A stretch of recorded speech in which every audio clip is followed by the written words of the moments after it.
All right, good evening. We're gonna start February 17th meeting. We'll have the invocation by Mr. Hart, pledge of allegiance by Mr. Kennedy, and roll call. Please stand. Dear Heavenly Father, we thank you through your abundant grace and mercy you've allowed us to come together to conduct the city's business. And Father, we pray that you help us to come in with the spirit of unity. Even though we may disagree, let us not disrespect or disengage from one another, but continue to work together as brothers and sisters. We thank you for blessing us with this beautiful part of your creation that we call Ocoee, and we pray a special prayer over all our first responders. Watch over them as they watch over us. We're so careful to give you the praise, the honor, and the glory you do. In your Son, Jesus' name we pray. Amen. Amen.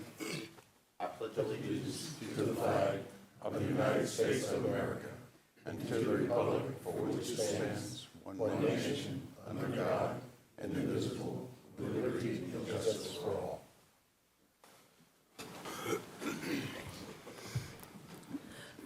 Commissioner Kennedy? Here. Commissioner Wilson? Here. Mayor Johnson? Here. Commissioner Firstner? Here. Commissioner Oliver? Here. All right. We have a presentation and proclamation. It's Montessori Education Week Proclamation 2026, and Miss Clay is here. So as soon as I read it off, then you can come up and we'll do a picture when you get the, Proclamation. okay? All righty. Proclamation, whereas Montessori education developed by Dr. Marie Montessori is a child-centered approach that promotes independence, curiosity, respect, and a lifelong love of learning. And whereas Montessori education emphasizes hands-on experimental learning and supports the development of critical thinking, collaboration, creativity, and responsible citizenship. And whereas Innovation Montessori Ocoee provides high-quality public Montessori education to families in the city of Ocoee, fostering an inclusive learning environment that honors the unique strengths and potential of every child. And whereas Innovation Montessori Ocoee contributes to the vitality of the Ocoee community by partnering with families and educators to support academic excellence, character development, and civic engagement. And whereas Montessori Education Week, observed February 22nd through February 28th, recognizes the lasting impact of Montessori education and celebrates the educators, students, and families who support this educational philosophy. Now therefore be it resolved by the City Commission of the City of Ocoee, does hereby declare the week of February 22nd, 28th, 2026 as Montessori Education Week. In witness thereof, I have hereunto set my hand and caused the seal of the City of Ocoee, Florida to be affixed the 17th day of February 2026. Rusty Johnson, Mayor. Would you like to come up front? You will. Y'all can, you guys want to stand up in the back and we'll. Yeah.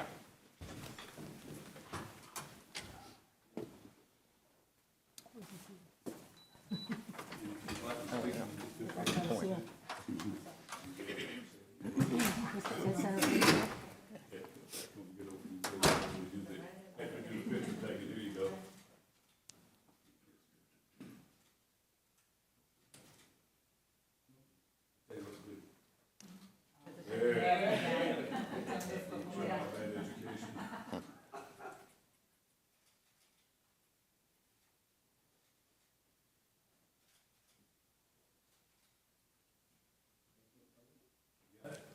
Oh, wait, Tim is coming back up. Thank you. I appreciate that.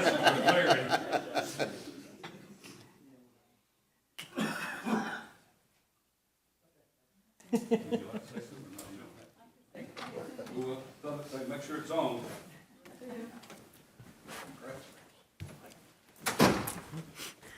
Good evening. I just want to express our gratitude to the City of Ocoee, who have been such strong partners with us since 2017 when our school moved from Winter Garden to the City of Ocoee. We are very, very proud to represent Montessori in the City of Ocoee. Our school is the largest public, or amongst the largest public Montessori schools in the entire country, and proud residents of Ocoee. Thank you so much, Mayor and Commission. Thank you.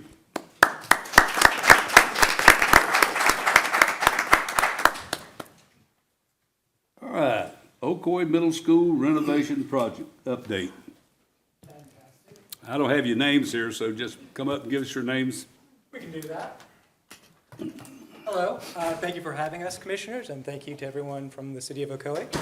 My name is Andy Orella. I'm Communications for Facilities. With us today, we also have Tamara Pelk, who is the Senior Administrator for Real Estate and Planning, Tom Waynon from Hunton Brady Architects, and Freddie Torres from Wilmsco Construction. Raise that mic up towards you. Yeah, probably would There be you go, helpful. there I you go. apologize All for right. that. Thank you. I think we're just going to go ahead and walk through the presentation that we recently did for the community back in the middle of January. This is about the Ocoee Middle School comprehensive renovation. All right, thank you. Again, Tom Wannen, project manager with Hunt Brady Architects. We've been working with OCPS for quite a while now on the design of Ocoee Middle School. And we are here today to provide an update on both the design and the construction. So the first question might be, what is a comprehensive renovation? So the district, every 20 to 25 years, looks at a project for not only cosmetic improvements, but comprehensive renovations. So that includes compliance with design standards, program elements that might be missing or excessive in a school, upgrading facilities, systems, and finishes that are at the end of their life, as well as deficiencies in life safety and accessibility issues.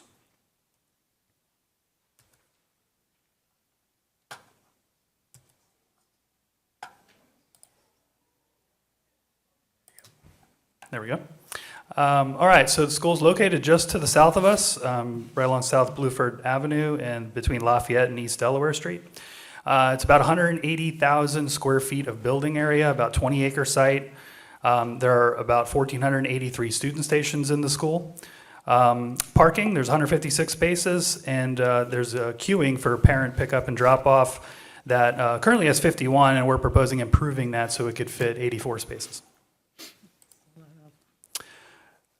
Some of the improvements on the site include the following. One of the major improvements is the introduction of a regulation 400-meter track and field, which is on the east side of the site. And this is a district standard that's across all their middle schools. This school did not really have a regulation track, so this would be introducing that. New basketball courts and tennis courts, new courtyard design between all the buildings, improved site drainage at the fields, markings of the parking lot, building lighting, and new covered walkways. This is an image that shows the courtyard that's between all the buildings. Right now, it's a pretty harsh environment, a lot of hardscape, not much shading.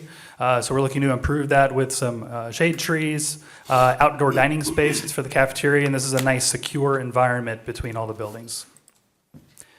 This is just a plan illustrating what the uses are of each of the buildings on campus. All right, on the envelope of the building, it's actually in pretty good shape, but we are looking at improvements of adding some additional doors at two of the classroom buildings because there is some congestion of student traffic that occurs, so we'll be fixing that. A new entry to the administration, so the black and white image on the top, that's what you see when you first arrive on the site. So we're looking at adding a new entry that actually faces where you enter off of Delaware Street. We'll also be replacing some of the roofing, gutters, downspouts, repainting, all the sealants that's at the end of its life. We'll be repainting the buildings in a new color scheme that are district standard colors. Building 200, Building 400, which is the cafeteria media center. We're also doing a tremendous amount of work on the interior of the building, so new finishes and ceilings throughout. We'll be replacing a lot of these mobile walls that are between classrooms with actually hard walls to improve the acoustics between the classrooms. There'll be new technology, new plumbing fixtures, signage, furnishings as well.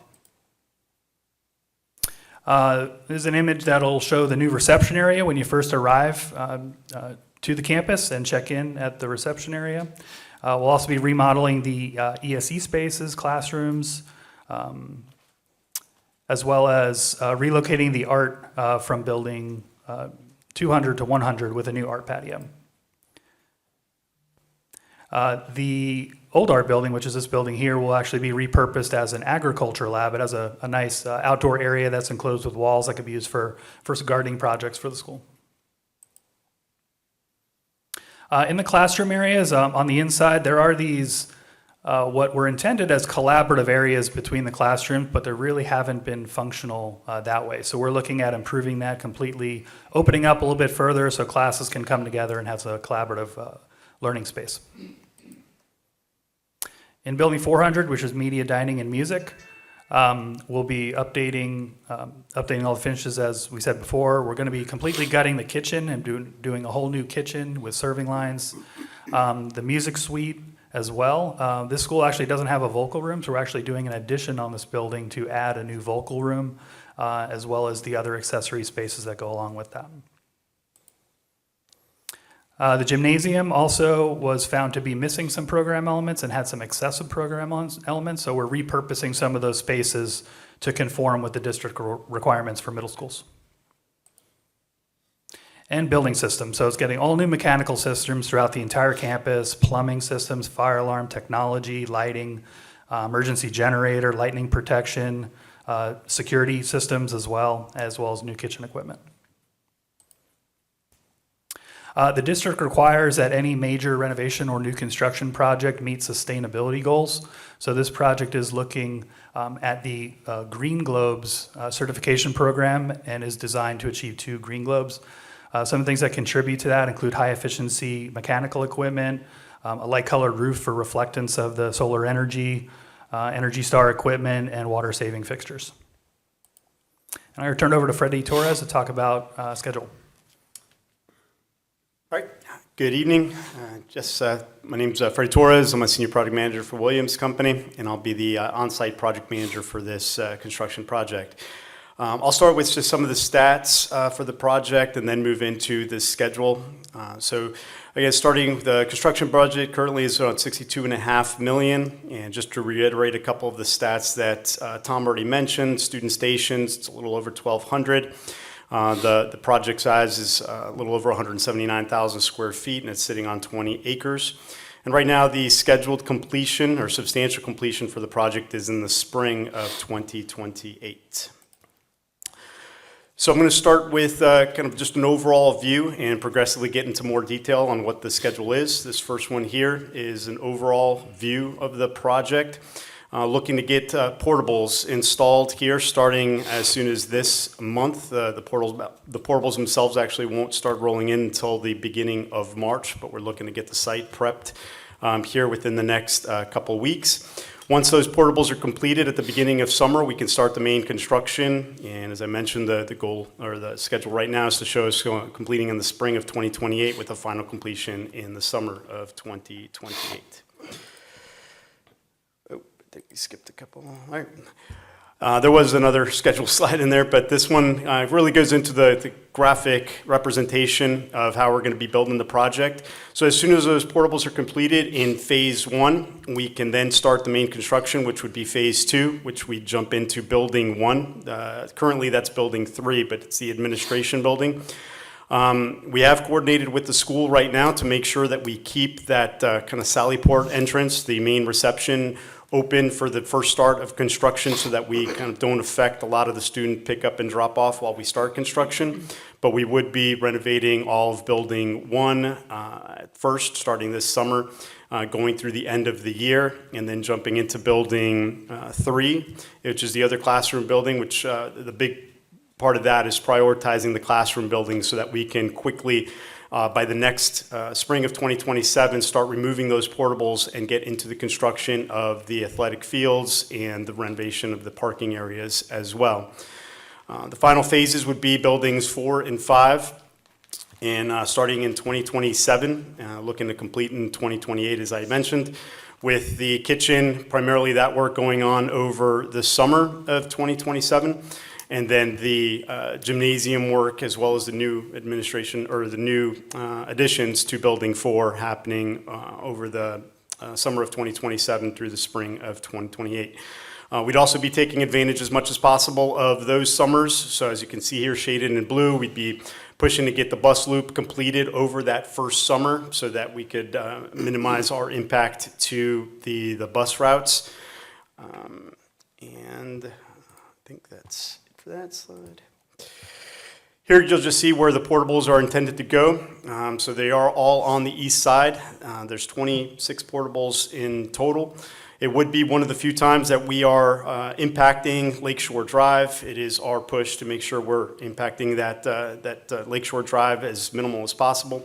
So roughly for a few weeks in March, we would be delivering the portables, installing them, and then really would not be affecting that Lakeshore Drive until the following spring and summer, while we then install the tracks. There is a retaining wall that goes into the track area as well, but that is right now the push to have as much minimal as impact as possible on the east side of the project. And lastly, here I'm showing the staging area. Right now we're scheduled to install our construction trailer, our parking, our construction laydown all on the south side of the school over by the bus loop, this way minimizing the impact to any parent and student pickup or drop off. With that, also just minimizing our impact in general to the school. There'd be worked on many renovation projects and active campus projects. So there's a lot of things we put in place as far as fencing, double barriers that may separate all of the workers from the student and administration. Additionally, every worker on our project goes through a safety orientation, understanding what's going on in the project, as well as a moment where we can ensure that everybody is JLA badged as required on the project.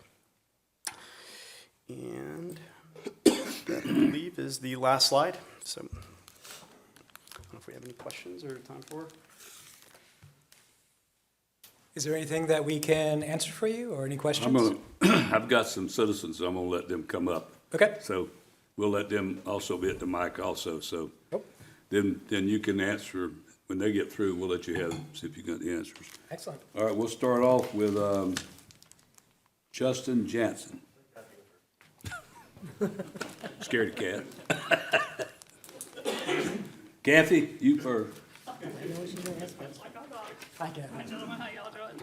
I watched the Zoom, I was a part of the Zoom meeting the other night. Oh, fantastic. I really am impressed with everything you're doing for the students. But- Tell them, Sherry. I'm sorry, Kathy Sells. Yeah. Thank you, Mayor and Commissioners. I watched the Zoom meeting. I'm impressed with what you're doing for the students and the faculty. I think it's absolutely wonderful. My question is, during this whole presentation, the comment was made that rigorous review is made by St. Johns River Water Management. And that's all that was said. What did St. Johns River Water Management tell you that you need to do to remediate these stormwater issues we have on Lakeshore Drive?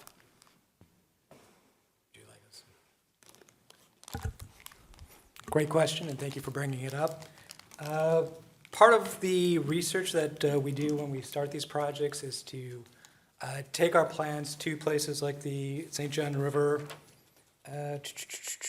Management District, as well as the Wekiva Recharge Zone, and we let them review what it is that we're doing, and then they get back to us and say, okay, you are doing what we need you to do to make sure that this is going to be functional for not only your property, but for all of the surrounding properties. But they also tell us if we need to do anything to improve upon what we're doing. Fortunately, with what we've presented to them, both entities have been impressed and happy with what it is that we are proposing to do. Because according to them, the soundness of the design was vetted and approved.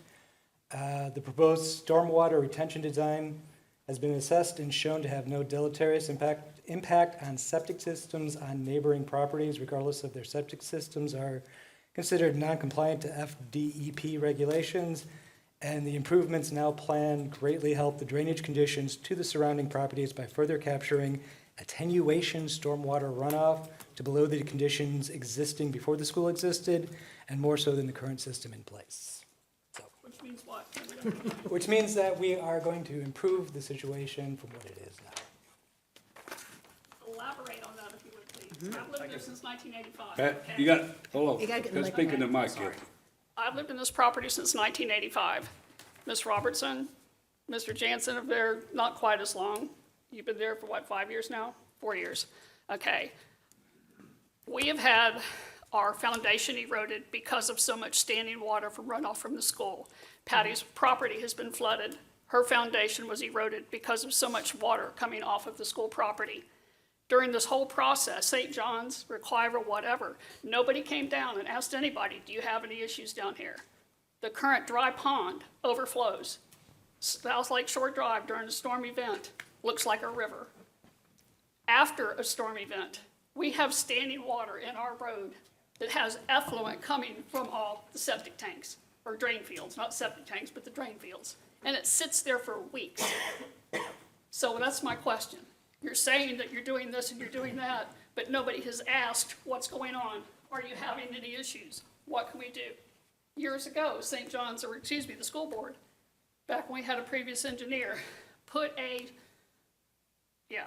French drain around the back of the property. Never maintained it. I bet you couldn't find those inlets now if you tried. And that was just a Band-Aid effect to appease us because we were having issues. But it's never been maintained, and like I said, I don't think you can find the inlets now if you tried. So, being somebody that has gone through the expense of replacing flooring in my home 3 times because of the water coming off of that property, okay? These other neighbors experiencing the same issues. I have a big concern. How much added impervious area are you adding to this project? Yeah. Yeah, I could address a couple of those points. I'm not a civil engineer, but we do have civil engineering on our team. Avcon is our civil engineer that worked through all of the drainage design for the property, and also has responded to a lot of these comments that have already been brought up that Andy just spoke to. So as I understand, when the Water Management District is reviewing, they are looking at the middle school site. You mentioned there may be issues on Lakeshore Drive. If there's issues on Lakeshore Drive, that is likely outside of the scope of the permit for the Water Management District for this site. Now, with that said, we understand that there's been existing drainage from the property onto neighboring properties. The design that's in place and that's been submitted and approved by the Water Management District helps to resolve that. So we are introducing new ponds where the athletic track is. There's new drainage pipe, and there's new retaining walls so that the water that is accumulating on the school property is not going off onto adjacent properties, being captured by the storm design system, the ponds that are on site, and it is perking into the ground on site, not going onto neighboring properties. The civil engineer also further did an analysis of the septic tanks, which you understand may not have been either permitted or approved originally when everything was first constructed. But they did do analysis of that and looked to make sure that the stormwater that was collecting in our ponds would not impact the septic tanks and cause the issues that you say have been having. You've been down Lakeshore Drive. I have, yes. Do you see how high that property is? Back behind those houses on South Lakeshore Drive. Have middle you seen school, that? yes. Yes, sir. Correct. So the ponds collect it, and I agree with that.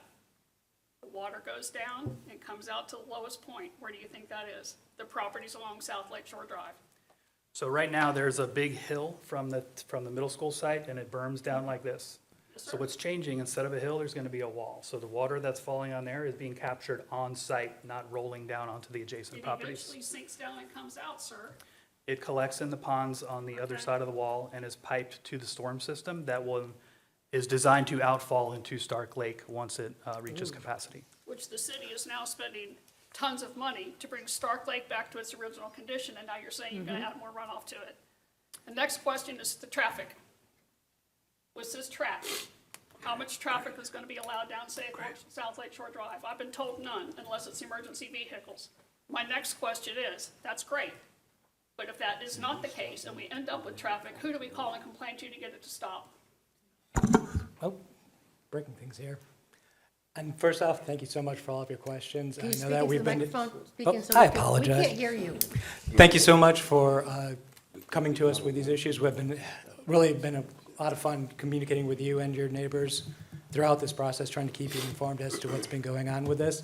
As far as traffic down that road, I'm not sure what else to tell you other than the fact that I am personally guarantee you that other than during the building of this project and in cases of emergency, that gate is not going to be opened up to any sort of What traffic. about after construction is completed? After construction is completed, it's going to be kept shut unless there is an emergency where we have to have emergency vehicles enter the campus. Your phone number and address before you Sure, leave? please. I am, actually, I've been emailing with you and with, hey, thank you, yes. So this is my phone number, this is my email, that's my QR code. All right. Please feel free to reach out to me with anything that you need, because we are honestly wanting to be the best possible neighbors that we can be, and we appreciate you coming out and helping us be that. And you talked about septic tanks not being FDAP approved. Gotta The talk into the drainage- mic. Kathy. Drainage into the roads doesn't come from the septic tanks, it comes from the drain fields. So it doesn't really make any difference what type of a septic tank you have. It's the drain field that percolates out to the street. And the standing water does affect our drain fields. Our yards get saturated with it. Yeah, just that the stormwater design and the improvements are an improvement for what there is, from what there is today. We'll see. Thank you. Yep, no problem. Do you want to take this with you? Let me ask you, real Please. quick before I bring the next guy, what about if you put cover the bottom of the retention pond, like we have to do with some of our ponds on the lake or the sewer going to them? That way it helps stop that water from going down underneath. We can certainly review that with the civil engineer to see if it could be currently in the design or not. I don't have the answer for that, but we could certainly look into that I and see think if that that's would one of help. the things we need to do. Here you are, I'm gonna say this anyway, but you're spending $62.5 million when we should be getting a new middle school up on the north side of town where they have the land, which y'all not doing, but that's another story. But instead, you're taking every inch of that property and making it something where it does have water and problems on it. So there is a way to put that pond, and we need to work with that with our staff and your staff and somebody to make sure we do put a liner in that pond. Because it will seep. I don't know if our drainage guys back there in the back, but it will seep underneath. Not trying to get you guys in it, but so that's one of the things we can look at, and maybe you guys can look at, because you're not gonna have to spend 160, 70 million to build a new building. So maybe that's part of some of the fix that helps these families out. All Definitely, right. we'll bring that up with the rest of the team, and we appreciate working with you and your partnership. Yes, sir. Yes, sir. Justin Jansen.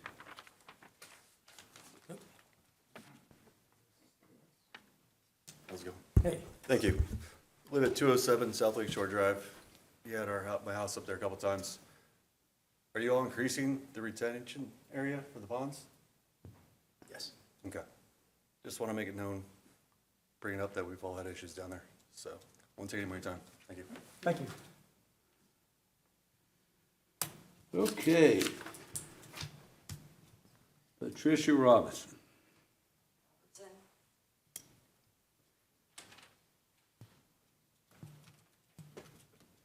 Hey, how's it going? Hi, good.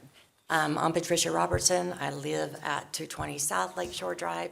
My parents built the house in 1976 when we had orange groves across the street from us. We purchased the house from them in 97, I believe. We did not have a water issue until the middle school was rebuilt. And so the water issue that we are experiencing started with Orange County Public School. That's why we are very leery that this issue is going to be resolved. We are all concerned that it's going to get worse. If it does, I don't know what we're going to do. We've spent thousands and thousands of dollars, new drain fields, trying new French drains, trying to waterproof our house. I can't even tell you how many floors we've replaced over the years because of we're downhill, and I'm way downhill because I live on the lake. So the retention pond that was there and built there whenever the middle school was rebuilt did nothing except overflow and come down into our yards and our houses. So that's the main. Number two, the traffic. That road cannot support dump trucks, cannot support multiple vehicles. Our neighborhood, we have to stop and let one go after the other because it is an old, narrow road. One thing that wasn't mentioned that I want to bring up is privacy. because the people living across the street, they're already downhill. And now you're going to have events in their backyard. I mean, obviously, it's the school's backyard, or the school's property, but it's in their backyard. What's going to protect them from the lack of privacy and the noise, having the events from the new track? Sure. No, please, fantastic. Thank you for bringing that stuff up. The first issue, we definitely feel for the neighbors and for this neighborhood, which is one of the reasons that we wanted to do this project. A, of course, we had to do it because the school needed to be improved because it is over 25 years old at this point. But B, we really wanted to make sure that some of the issues that this community has been having with the property are alleviated, especially with the water drainage and the water runoff. And everything that we've done as far as reaching out to all of our engineers and everything with the design, we honestly, and I realize that you have reason to feel there and you have reason to feel the way that you feel, but I'm telling you as a fellow homeowner and someone who has lived in his home for a long time, we feel for you and we want to make sure that we alleviate as much of the problems as you've been having, and we really feel that this is going to be part of the solution to do that. I think if the word is feel, it's not very confident. Okay, I am confident that we will alleviate a lot of these problems. Get to that. Okay. When you get on there. Also the roads and Yes. the privacy. I'm really concerned about them being in their backyard, being in the pool, and having people overlooking. You got time coming in a few minutes. Excuse me. Okay. Just.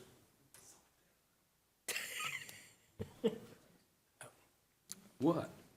Excuse me, a timeout. Come up some more here. Can he still Just a respond to his second. comment? Okay.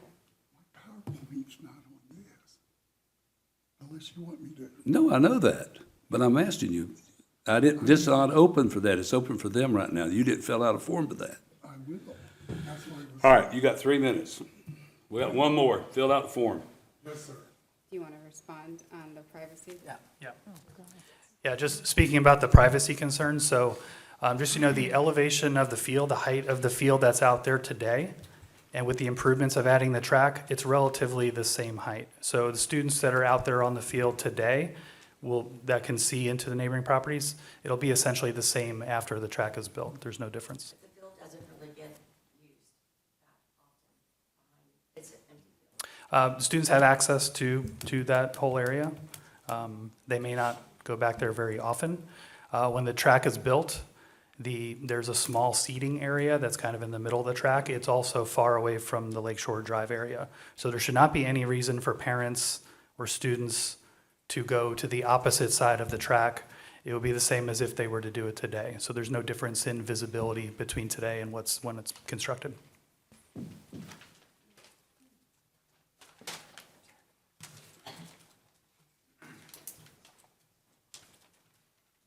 Thank you, Mr. Mayor, and my apologies. My name's Dr. Jim Moyer. I'm the elected Orange, Soil, and Woodard Conservation District 2 Supervisor. I'm an elected volunteer. My job basically is a volunteer job is to implement land and water resource protection practices. I'm retired. I spent all my time researching this. The experts are saying, and you're talking about doing this once every 20, 25 years. The experts are saying that the extreme weather conditions coming in the next 25 years have only occurred 4 times in 1,200 years. So my question is, are you planning for now, what you think is now, or are you planning for 20 or 25 years in the future? I can name some retention ponds right here in Ocoee that were built that are currently inadequate. And that's my fear for the residents here, that these retention ponds, once they're built, no matter how good faith you're attempting to do, are going to be inadequate in a short period of time. Thank you for your time, and God bless you. No, please, thank you. All right, that's it for the public comments. I'm gonna bring it back up to the dais. Commissioners? I have something, but I'll be happy to go first. I know there's a drainage issue. First of all, I'm going to tell you that I did listen to that Zoom meeting. It was very disappointing to me, because I probably saw less than 10 people on that Zoom meeting. And I put it out in my newsletter for folks to watch. I'm a proponent of people meeting with people. Zoom isn't always that receptive. I'm sorry, I had trouble getting on. I had to get someone else in the house to get me on. I'm not saying that other people had the same problem, but I'm a proponent, we go out and we meet the neighbors, we meet the residents, we meet the people who are having problems. These are 3 people, but they're not all of them. I know there was someone on the Zoom meeting who asked a question, and that person does not lives a little further down. So I don't understand why all of a sudden, this seemed like a big secret. It came out in a letter to us that a card that we're going to have this meeting. And I'm disappointed, because I feel the school board, as us, should be more receptive to our residents who live around us, find out what's going on, and you're putting all of, basically, our tax dollars into this. And you're not asking. Right now, we're finding out about the drainage. I've known about the drainage for years. I've been to Kathy's house. I know the problem she's had. I know other residents down there who've had those problems. This is where, when you meet people face to face and not on a Zoom meeting, that you learn these things. And this has been going on for a long time. The school is very important to all of us. But when it affects someone's home or the septic systems that they have, that hits home. None of us want that crap, in our backyard or in the roadway that we have to drive our cars through and have our children or family walk through. I know that Kathy goes out and walks. Other people go out and the neighbors go out and walk. They shouldn't have to deal with this. And is it because of the school system? Why didn't you not approach the residents? I could get most of the residents down there together for you at a meeting, but it's never been approached to us. And that disappoints me personally, because I believe in doing that. I don't know if I really want to say that have you actually seen the drainage issues? Have you seen any of this issues that they have been through? If this has been being planned for a couple of years now, have you seen the issues? Have you gone door to door to these folks and said, what are your problems? Show me. You tell us you're going to put a retention pond in. You tell us all these things you're going to do. Once you do them, you're out of there, and they're going to deal with the problems. So I guess I'm angry because I felt that wasn't enough when that meeting, and that did not appease or make. These are my residents. This is my district. It's all of our residents, but I represent that district, and these are folks that are going to call me and complain, or have concerns. I don't like the word complaint. They have concerns regarding this, and you'll be gone. That's an issue I have, because they're going to deal with that. And I think, Kathy, you had issues with your pool because of this. I'm not saying other neighbors haven't, but, so I mean, these are things they're living with, that you're going to be gone and they're still going to be living with. And I want to hope that you have appeased them and rectified this issue. And again, yes, we're spending a lot of money on the lake. And that's a concern to me, is what's going to happen. I mean, we have Unity Park that's supposed to be filtering the water coming into the lake. So, I mean, these are things that are concerns to me. Sure. No, definitely. We understand your concern. We've had 3 meetings previous to the one that you attended. We had a 30%, a 60%, 100%. We will have one meeting once construction starts off, just so we can keep the community involved. We usually try and do a mix of online as well as live. Definitely for the next meeting, it will be an in-person meeting, which we would love to have you and members of the commission come out to be a part of. We'll definitely make sure that we keep you informed about when that is happening so you can be a part of it. And we appreciate you sending the information out to the people in your area, because anytime we can get the word out to as many people as possible, we want to get as much of the community involved as we possibly can.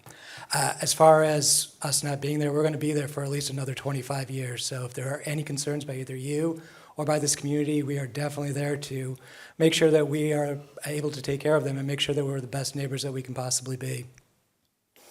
I hope so. I have had a child go to the Ocoee Middle School when it first opened. It was, I can't think of the name, what they called it when it was supposed to be open for a larger amount of students than what they actually were having occupy the building. And it's a beautiful building. It is. We're very fortunate to have the school right here, but there are the concerns that I've stated. And I'm disappointed there hasn't been, should I say, meetings with these folks when this started. Let's get community involved. I find, as a commissioner, when I get my folks involved and they're educated, they join in with you. But the only problem is when you don't have them join in, they become adversaries. Oh, yeah, this is definitely a great community, and there's a lot of energy here, so we're definitely been happy to work together with the neighbors and in conversations. I've actually had back and forth with several of the members here about their concerns, and we've been trying to work with them to come up with the best possible solutions that we can. But thank you. Okay, please.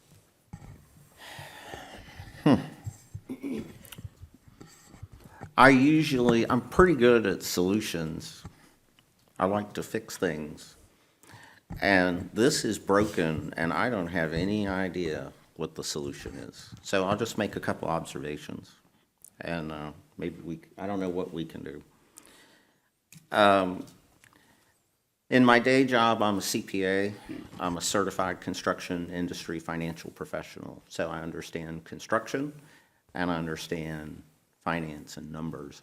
And what I'm struck by, I spent some time on P&Z. You know, you're sovereign. You don't go through any standard processes that any other project in this city that affects our residents goes through.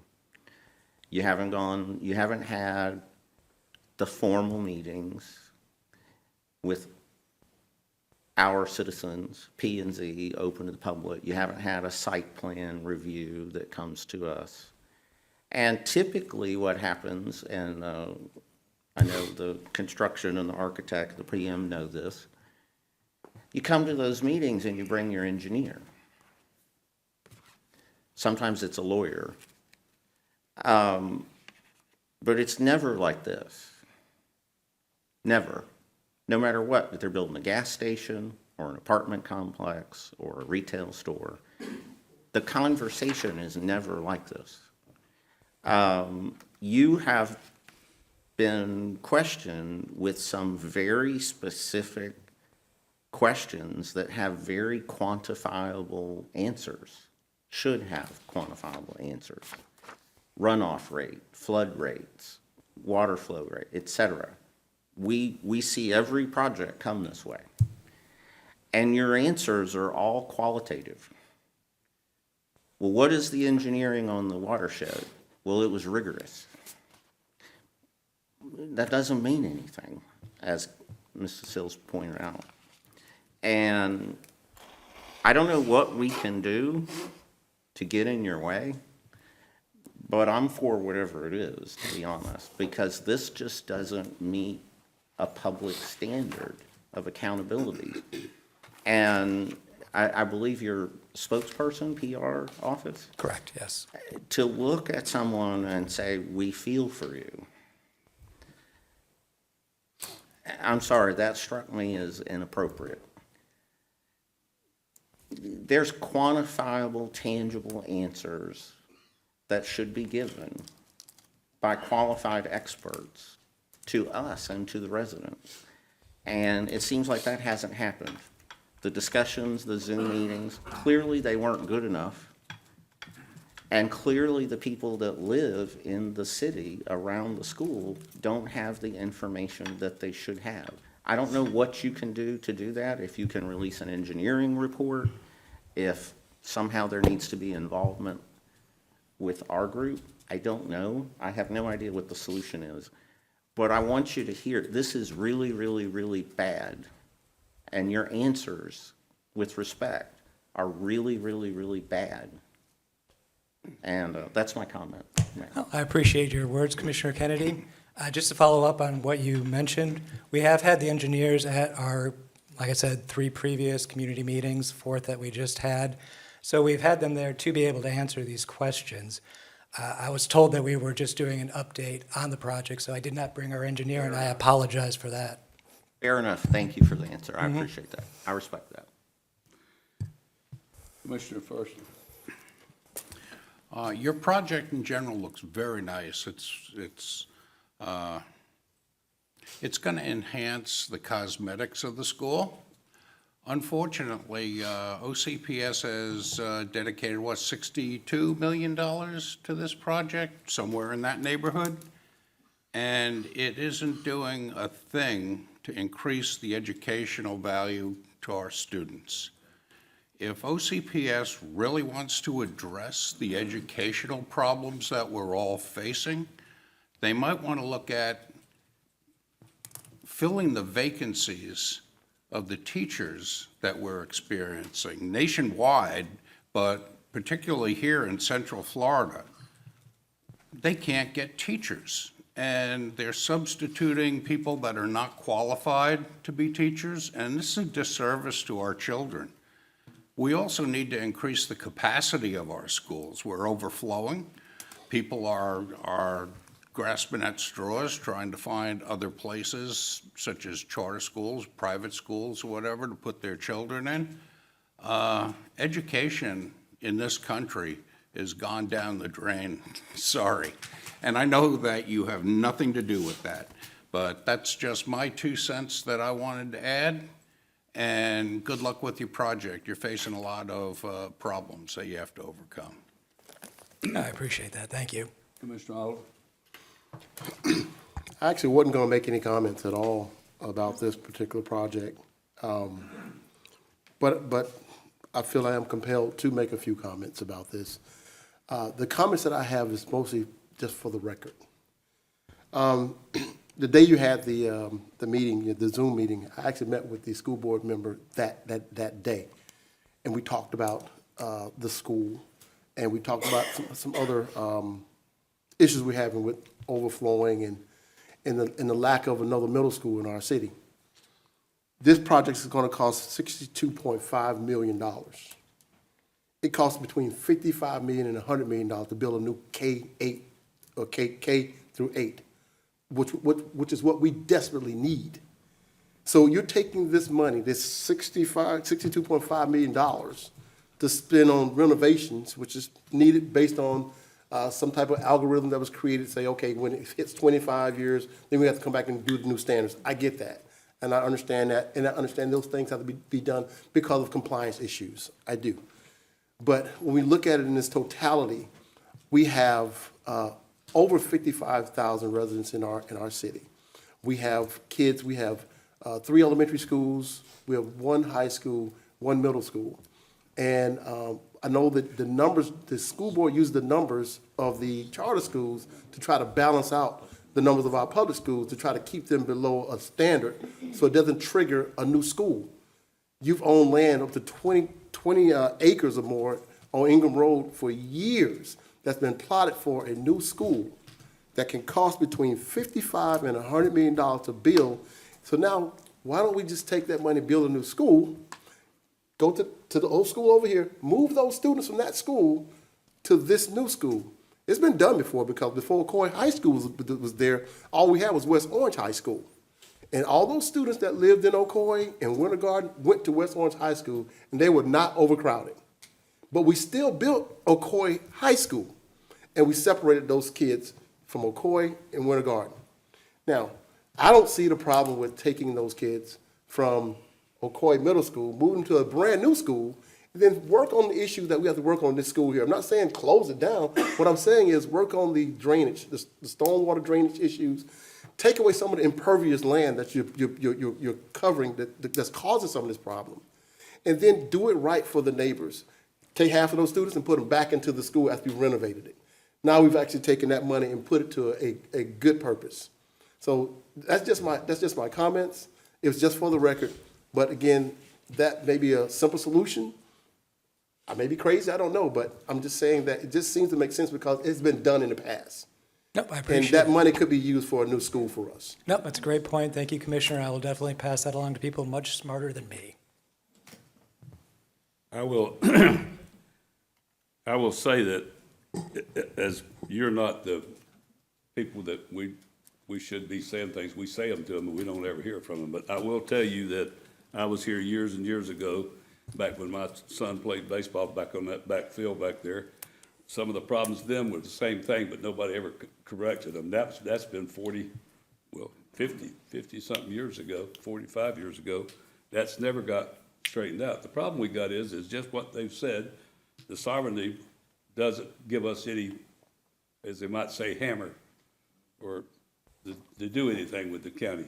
And the major problem we got is who we have elected to respond to us. Melissa Byrd is our commissioner. Guess what? We ain't heard a word out of her. Never do we hear anything out of her. So it upsets me that we sit here and these citizens bring this to us. We have to answer to them also, and we can't tell them how we're gonna fix it. Because it all comes down to what that school board, that county school board over there does. We can't have it's not gonna listen to us. And that's the problem. And he's exactly right about the school.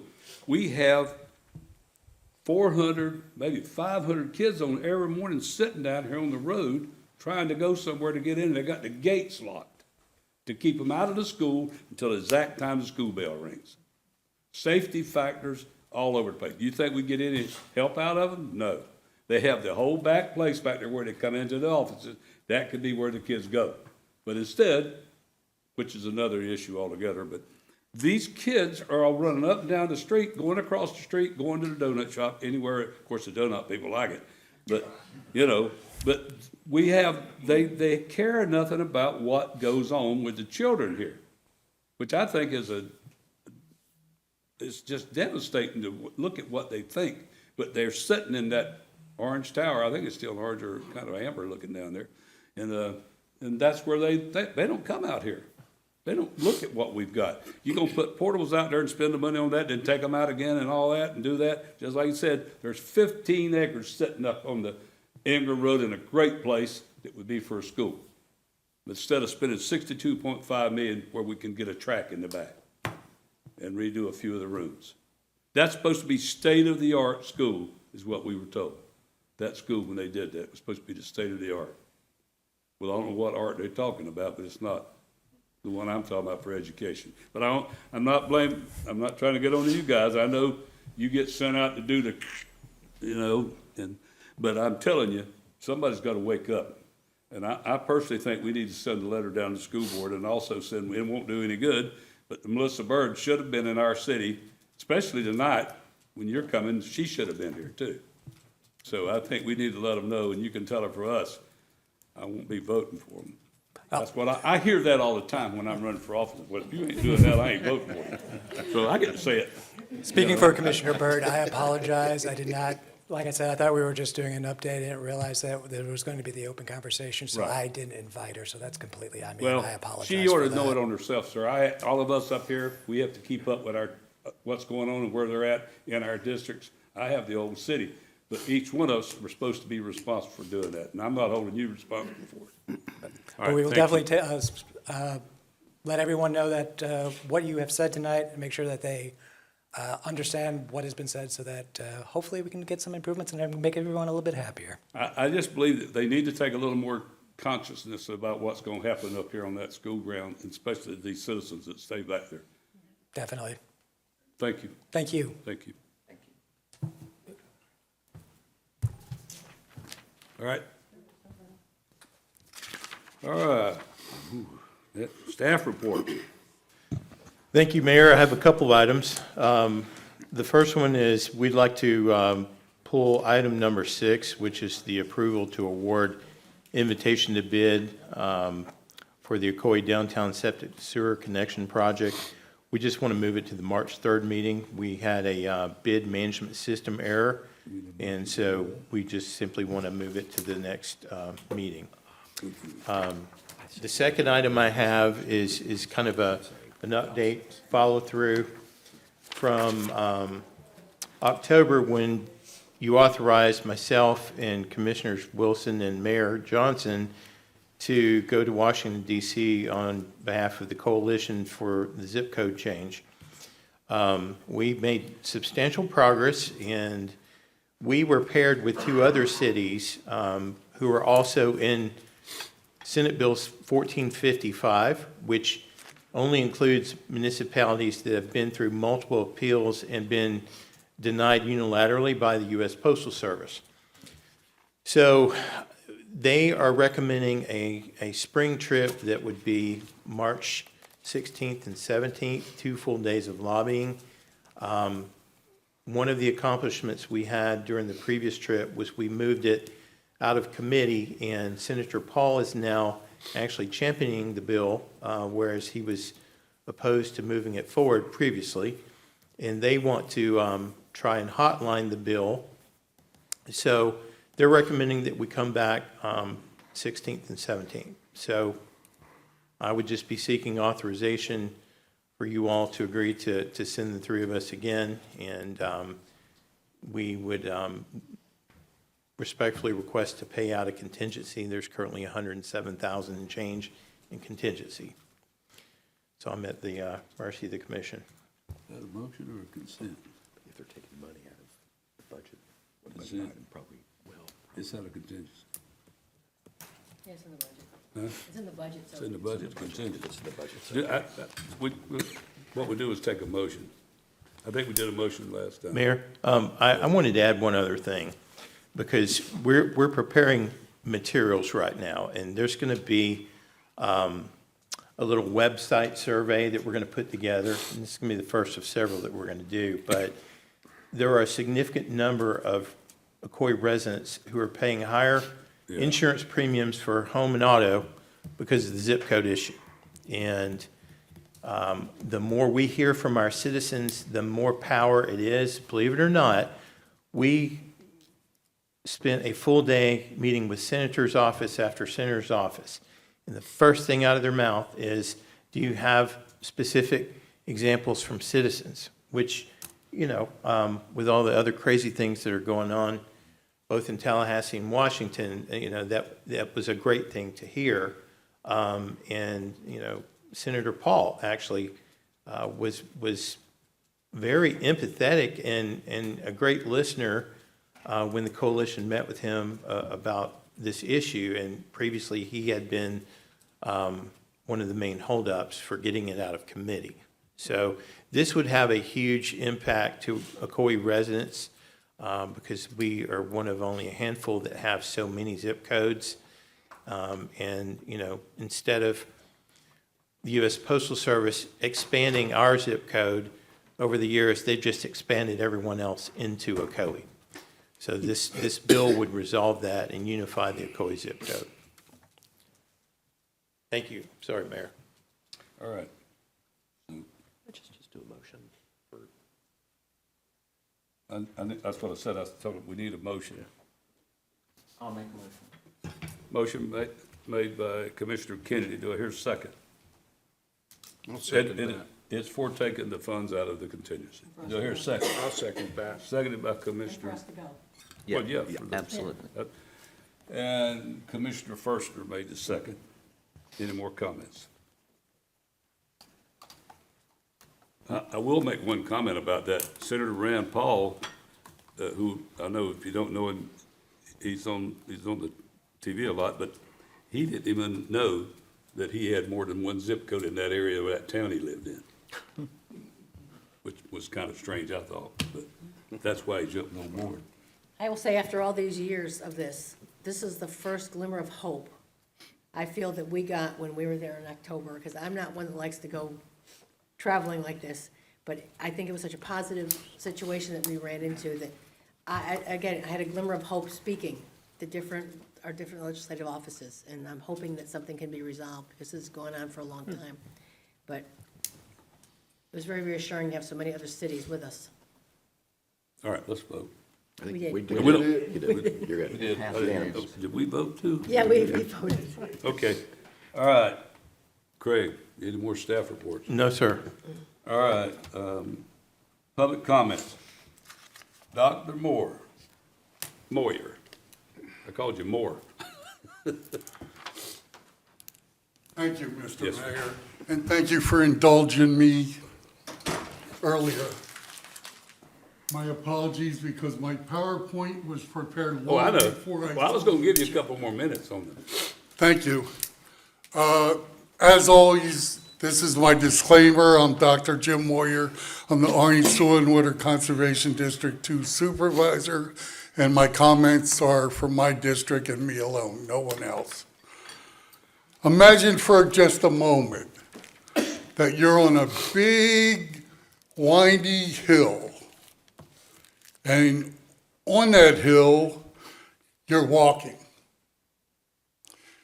and it's curvy, and all of a sudden you see flashing lights, and you wonder what's going on.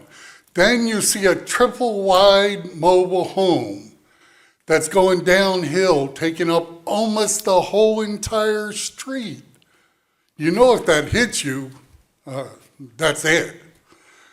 Even if it nicks you, your way of life is going to change. Even if you get totally out of the way, it's going to affect you. Well, I'm comparing that to the climate change according to the experts and my research. Okay, if you don't go along with my research and the experts, go along to the only person who ever has walked to both the South and the North Pole. His name is Robert Swan. He says the greatest threat to our planet is the belief that someone else will save it. Now, it's going to take all of us to save it. Not just one Ocoee, not just one county, not just one state or nation, one world. Save the earth, you're saving life. Our soil is alive, it's living. It died during the Dust Bowl, for example. It can live and die. Let's keep it alive. The purpose of the Orange Soil and Water and all the soil and water conservations were to assist, guide, educate, implement land and water resource protection practices. And that's why I'm here, that's why I volunteer. That's our board when we meet. According to US EPA, climate change, or if you want to call it extreme weather conditions, is real and happening all around us. The climate experts are convinced that Florida is ground zero. And by 2070, they're saying 20% of the agricultural land in Florida, excuse me, will be gone forever. Thank you for your time, and God bless you all. Thank you, Dr. Moore. All right, we have one more public. David Berenberg. I know who you are. My name's David Berenberg. I wrote something really short on my phone real quick, so let me get through it real quick. I'm really horrible at public speaking, so wish me luck. We all want to protect Florida's water, but the 2025 mandates have created a stark divide for those of us in the Marion Park area, which is Lakeshore to Blueford. Under HB 1379, the city was required to release a 10-year feasibility plan for sewer expansion, a plan that currently leaves our neighborhood off the map. Because we aren't slated for sewer in the next decade, we are personally responsible for meeting the new state nitrogen standards. If a septic tank in Marion Park fails today, we are legally required to install a high-tech nitrogen-reducing replacement that costs somewhere between $20,000 and $40,000. Since many of the homeowners and residents are over 65 and many are on a fixed income, this could seriously harm Marion Park owners. But here's the most frustrating part. We are completely cut off from the state-funded financial help that others are getting. The $10,000 septic upgrade incentive that is strictly limited to homes in the unincorporated Orange County that fall within the Wekiva focus area. Because Marion Park is within Ocoee city limits, that rebate is not delayed, it's unavailable to us, regardless of what the city's 10-year plan says. We are caught in a jurisdictional gap where the city's inaction on sewer means we face the highest possible repair costs, while our location inside city limits disqualifies us from the county's primary rebate program. I'm asking the city to bridge this gap. If they won't build the sewer, they must work with the county and state to ensure Marion Park residents aren't forced to solve a public environmental crisis with zero access to the financial aid our neighbors just down the road may be receiving. A lot of people don't realize that 1 inch of rain that falls in one day equals 543,000 gallons for a 20-acre lot. So for instance, the school, which is just above me, will release 500,000 gallons of water into Stark Lake. It also affects our drainage fields, which make them fill up faster and then leak into the lake. So once those systems start failing, we're responsible for replacing them. Well, we can't replace them because it's going to cost us too much money, and then we can't afford our houses. What's going to happen when those houses are all of a sudden left foreclosure because people can't afford to pay for them anymore? Right now, my taxes are $6,600 for my location. My insurance is over $6,000 for my location. Now I've got to worry about possibly $40,000 more sometime in the future to pay to replace or upgrade or repair my septic tank. It's unconscionable what's happening to us in an area. There's only 78 homes in the Marion Park area, but we're excluded from that whole process. Thank you. Thank you. I just want to make one comment. Most of those taxes are not us. I know. But it's just the cost overall, it's still going up every year. It is overall. I know what you're talking about, but I'm just saying, we've not raised those taxes. I have a lot of people call me and say, you've raised the tax. No, we didn't.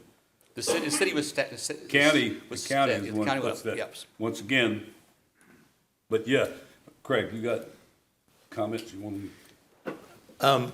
I am in the process of scheduling a meeting with Orange County to talk about several issues that this loosely fits into, because they receive project money from the federal government and state that other local governments benefit from, yet we're not in that recipient area. So I am in the process of scheduling a meeting. It takes a little while to get a meeting to have that discussion with them. And we have also received a grant to do our own resiliency program here, which opens the door for us to try to seek direct state funding. And we're very excited about that. We opted into the county's resiliency program last time, and we haven't gotten any resiliency money for anything yet.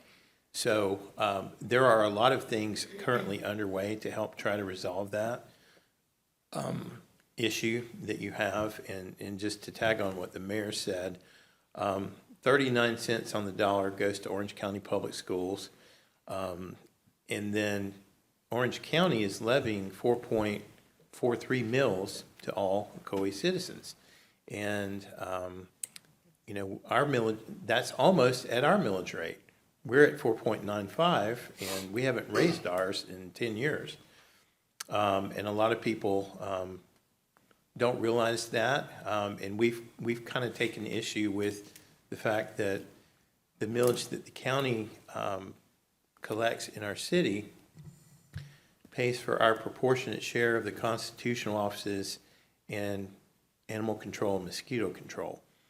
And we are still trying to get that number, because that's a pretty big number that they're collecting, yet we don't receive a lot of services. And then even with reclaimed water, for example, we were given a money grab last chance option by the county, and the commission, gracefully ate the cost of the increase that Orange County came up with, and we're having to spend millions of dollars designing a reclaimed system to meet the new demand that they gave us. So we do feel your pain, and we are doing something about it right now.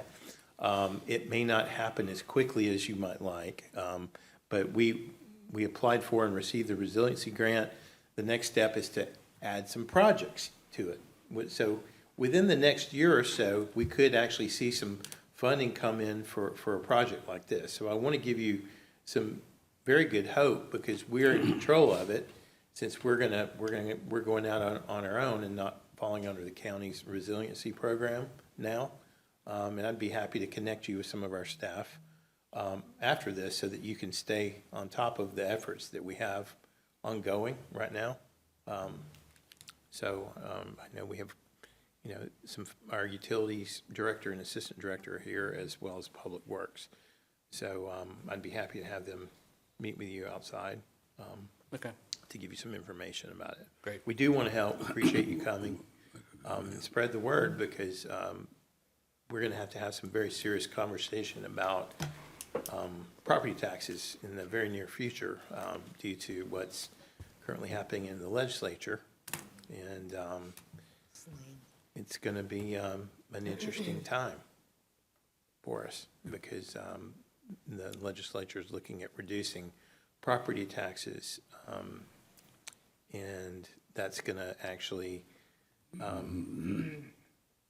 require a conversation about what services citizens are most willing to pay for and so on and so forth. That's not really related to what you were saying, but I wanted to go ahead and just tag on that for the benefit of the public that are here.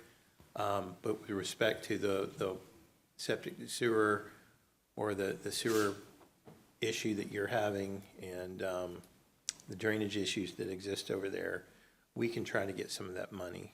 One of the things I will be discussing with my counterpart at the county that's on my agenda that I've already prepared was going to be trying to get some of their remaining hurricane disaster relief money. They get a huge chunk of it. So, All right. hope that helps. I want to make a comment real quick, Dave, Mr. Bear. Craig, what was it? Here back last year, I think it was, maybe the year before, Popka got $13 million from the county commissioner for a project that they'd already had there, and they just remodeled, spent $13 million. They also 15. just got, what was it, $17 million Yep. for Ocoee Popka Road, that we don't get a dime. It's their road. Now, Popka's got, if you go to the north of where, on Ocoee, go above where our city limit sign is, you'll see more houses, more apartments, and more business going in than we've got.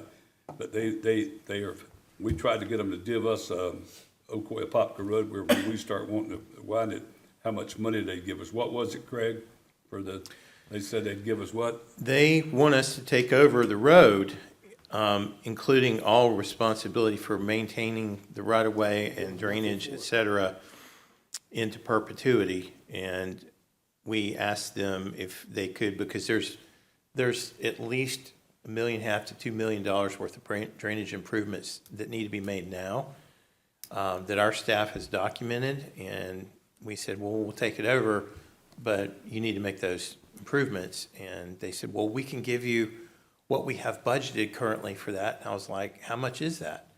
$16,000. Now, that doesn't entail every building that gets built out there, you see, construction, commercial, anything, you pay impact fees also go to the county for those projects. We don't get that either. So that's just some of the problems we got here, because even with what he was talking about, the state doing this program where they're gonna cut out some of the ad valorem, and I know who's not gonna vote for that as a citizen when it comes time. But what it does, it affects our budget, because we have to have the money to cover these items that have to be for you, sewer, water facilities, police departments, fire departments. Somewhere the money has to come from. That means they don't care if you gotta raise the taxes. They're turning around and causing, I think it's making the citizens get caught in the middle, because they're gonna be the one voting not to have ad valorem, then they're gonna turn around and make us raise somewhere, they gotta have the money. But that's another story too. But I agree with you, we need to work on that down on the lake, make our part of the history, get it fixed for the water on that road. We talk about it coming down Silver Star Road, we also come down those streets too. Yeah, Lafayette's a real mess because of that. You got more information than you ever wanted, did you? It's good for you to be informed. I just hope, Craig, it's okay that Ms. Bowling and Mr. Hopper are in the back of the room if they connect after the meeting, Craig. All right. Is that okay? Absolutely. Steve. One other quick thing, call the county commissioners. There again is the same thing as it was with the school board. They don't care about us. They don't care about what we do, how we do it, or what they do for us till election time. Thank you. Thank you. Mayor? I just want to make one quick comment. We're talking about the resiliency plan that the county has. I've actually researched this myself. The money comes from DC, and it comes as a conduit down through the state, and it lands at the county. It stops at the county. The county is the one that actually, they create the policies and how we actually look at who gets this help when it comes to a home being over 30 years old with septic tank. And this new plan that they've created, it literally cuts Ocoee out of it. It literally, they cut it out like a cookie cutter, cut us out of this thing. But again, you have an opportunity, because these policies are done at the county level, and we have county officials, elected officials that's there that should be fighting for us. We mentioned a money grab. about a process, a plan we already have in place that we meet all the criteria, but they want us to come in and do these things. But you have an opportunity as citizens, and it's coming up real soon. Like, next 6 months, you have an opportunity to put someone in place, that you have a voice in a room, a seat at the table that's going to fight for these projects for the city of Ocoee. So you have those opportunities. Think about those things when it comes time to vote for who you need to vote for, that's going to represent you and the issues that you have with septic tanks and other issues like stormwater drainage. All the stuff lands at the county level. 3 decades, we have not had a voice at the county. It lands on deaf ears, but we have an opportunity to speak up now. We want someone that's going to speak up for us. All right. All right. Thank you, sir. Thank you. Consent agenda. Remember, when you make, who's going to make? I'll make a motion to pass the consent agenda and table item 6 until the March 3rd. There you go. All commission right. meeting. I'll second. Commissioner Kennedy made that motion, and I have a second from Commissioner Wilson. Any more comments? Let's vote. Motion carries unanimously. All right. All right. First readings, none. Second readings, none. Public hearing, none. Regular agenda, none. Mayor's announcement. They did put it on here where I could read it. I don't remember what. Let me get it. That way I don't mess up your. Let me find it. Well, I knew I had it. There it is. I wrote on it. Sorry about that. Sorry. March events, Spring into Conservation, happening on Saturday, March the 7th from 10 a.m. to 2 p.m. at Brill Breeze Park. Featured educational and sustainability exhibits, wildlife encounters, giveaways, and fun activities. There will be also a plant giveaway and rain barrel workshop for Ocoee residents. You must register in advance for the rain barrel workshop at ocoee.org. Tip a Cop on Wednesday, March the 11th from 5 p.m. to 8 p.m. Texas Roadhouse at 1150 Blackwood Avenue. Customers can tip your Ocoee Police Department with all donations benefiting Special Olympics, Florida. St. Patrick's Day Block Party will take place Friday, March the 13th from 6 p.m. through 9 p.m. in downtown Ocoee. The event will feature live music, food trucks, games ride, and more. All right. Commissioner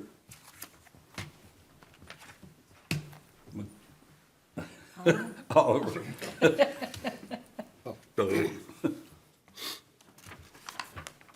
I only have one thing tonight, and this is something that was written, and I call it a prayer for tomorrow. And it goes, Heavenly Father, thank you for the gift of tomorrow, the breath in our lungs, the strength in our bodies, and the opportunity to walk with you again. As the morning light rises, we ask that your truth rises in our hearts. Lord, your word reminds us that faith as it stands alone without action is lifeless. Tomorrow, I don't want our faith to be spoken only in our words or kept hidden in our thoughts. We ask that you awaken our faith into movement, into obedience, compassion, and courage. Let our hands reflect what our hearts believe. Let our choices confirm what our lips confess. Let our life be evidence that you are alive and working in us. Guide us to see the opportunities you place before us, to serve, to forgive, to encourage, to give, to stand firm in truth, and to walk in love. Even in the small unseen moments, let us act in ways that honor you, knowing that no work done in faith is ever wasted. Holy Spirit, lead us tomorrow. Align our steps with your will. Correct us when we hesitate. Strengthen us when we grow weary. And remind us that faith becomes powerful when we live it out. May our life tomorrow be a living testimony of faith in motion, love in action, obedience flowing from trusting in you. We offer tomorrow to you. In Jesus' name we pray, amen. Amen. That's what I got. All right. Commissioner Firstner? No, I don't have comments. Commissioner Wilson. I'm gonna get me a sign right up here. I think we should, you gotta get, Put me a little poster up here. Somebody. I know, the spirit of the moment, we know each other, we've known each other for years. I'm gonna get a poster. But it's the pressure of the moment. There's going to be the Shred event sponsored by the Ocoee Police Department on March 14th from 9 to 11:30 at the Ocoee Police Department. The first box is complimentary. There's a suggested donation of $5 for each additional box, and that does benefit the Ocoee Lions Club and the Ocoee Women's Club, who are out there working to help you shred your items on site. It's a great time to bring them every year. We have probably over 100 cars, right, Chief? And like to see that bumped up a little bit, because we know we all have papers in our home that need to be destroyed, and that's done right there at the police department, and kind of makes us feel good when we see them going through the shredder. And again, March 14th, 9 to 11:30 at the police department. So come on down and get rid of all your sensitive documents. And we hope to do this twice a year. It's always a wonderful benefit to the community, and I thank the Ocoee Police Department for always being so gracious and sponsoring this and being there with us. So, thank you. That's all I have to say. Thank you, ma'am. Commissioner Kennedy? I do have a comment tonight. I'm really looking forward to hearing and seeing what happens with the Code Enforcement Board for the last meeting. And I think we have coming up in the next few months renewals of the positions of the citizen boards. Yeah. And I think that kind of always kind of ambushes us, my word, at the last minute. And I would like to see if we could do a little homework ahead of time and really dig in and look at what the mission and the tasks are and the purpose of the boards, and maybe make sure that they're fulfilling their purpose. I know some of the boards I've been on and been a liaison to now, many of the members, many of the chairs of the boards are not absolutely clear on why they're there and what we want them to be doing. And so I'd like us to maybe, if we can put a little working project together and get started before we do the renewals, to clearly review and refine the mission of each board, if that's okay. Thank you. I think, is it the first meeting in March we do that, or is it the second meeting? We can't, First. we have to do it first. It's the first meeting in Okay. March. All right. We can provide you with a All list right, I of all want the to thank everybody boards. for coming tonight. I'm not going to say anything except see you March the 3rd.